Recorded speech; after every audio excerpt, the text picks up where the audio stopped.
эле чыгып кетип атпайбы? Кайрадан эле эл арасында жүрүп атпайбы? Буга эмне жооп бересиңер деп элдер бизден талап кое баштады.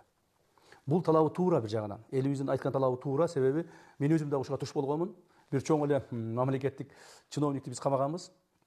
Эме мурда мындай премьер-министр болуп иштеп жүргөн бирөөнү ушуну камаганбыз. Андан кийин эле бир мындай мероприятияда Кур'ан окутуу болсо керек эле, ал киши ушу менин жаныма отуруп калыптыр да. Ал киши менин жаныма отуруп калыптыр да. Анан мен ушунчалык өзүмдү мындай ыңгайсыз сездим. Туура ал кишинин биз завод фабрикаларын алдык, мал мүлкүн алдык, жана башка айткандай баардыгын алып мамлекетке өткүздүк. Бирок ал киши менин жанымда отуруп калганда, ошол жерде жеген тамагым дагы ушул тамагыма, ушу кекиртегиме тыгылып турду да.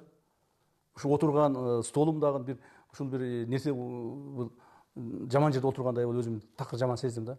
Себеби дегенде ал адамды биз камаганбыз, ал адам штраф төлөп чыгып кетти дагы. Кечээки коррупционер деген адамыбыз эле менин жанымда отуруп калды.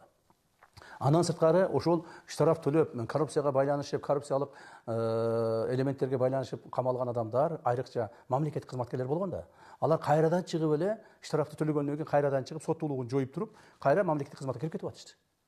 Анан кирип алып туруп кайрадан повторно деп коет го, кайрадан эле ошол кылмыштарын жасай башташты.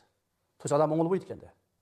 Демек, биз бул жерде ойлондук, биз кайсыл бир орчундуу чараларды колдонушубуз керек. Орчундуу чараларды колдонбосок, бул биздин жасаган жумушубуз финансылык жактан, мал мүлк жагынан пайдасын бергени менен элдин аң сезими тарабынан, ошол коррупцияны жасаганды токтотуу тарабынан көп натыйжа бербей аткандыгын биз да сездик да.